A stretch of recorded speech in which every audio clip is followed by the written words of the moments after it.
حضرت ابو ہریرہ رضی اللہ تعالیٰ عنہ سے روایت ہے کہ رسول اللہ صلی اللہ علیہ وآلہ وسلم نے فرمایا، 7 قسم کے لوگ ایسے ہیں جن کو اللہ تعالیٰ قیامت کے دن سایہ مہیا فرمائے گا، جس دن اللہ تعالیٰ کے سائے کے علاوہ اور کوئی سایہ نہیں ہوگا۔ 1 عادل حکمران، 2 وہ نوجوان جو اللہ تعالیٰ کی عبادت میں پھولے پھلے، 3 جو شخص اللہ تعالیٰ کو تنہائی میں یاد کرے اور اس کی آنکھوں سے بے ساختہ آنسو بہہ نکلیں، 4 وہ آدمی جس کا دل مسجد میں اٹکا رہتا ہے، 5 وہ 2 شخص جو ایک دوسرے سے اللہ تعالیٰ کی خاطر محبت کریں، 6 وہ شخص جسے کوئی خوب روح اور معزز عورت برائی کے لیے دعوت دے اور وہ کہہ دے کہ میں اللہ تعالیٰ سے ڈرتا ہوں، 7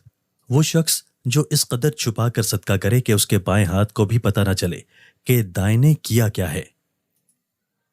حضرت ابو موسیٰ رضی اللہ تعالیٰ عنہ سے روایت ہے، انہوں نے فرمایا کہ میرے پاس کچھ اشری لوگ آئے اور کہا، ہمارے ساتھ رسول اللہ صلی اللہ علیہ وآلہ وسلم کے پاس چلیں کیونکہ ہمیں آپ سے ایک کام ہے۔ میں ان کے ساتھ چل پڑا اور آپ سے کہنے لگے، اے اللہ کے رسول، ہمیں کسی کام پر مقرر فرمائیے۔ حضرت ابو موسیٰ نے کہا، میں نے ان کی اس بات پر آپ سے معذرت کی اور آپ کو بتلایا کہ مجھے علم نہیں تھا کہ انہیں یہ کام ہے، ورنہ میں ان کے ساتھ نہ آتا۔ آپ نے مجھے سچا جانتے ہوئے میری معذرت کو تسلیم فرمایا اور ارشاد فرمایا، ہم کسی ایسے شخص کو اپنے کسی کام پر مقرر نہیں کرتے جو خود طلب کرے۔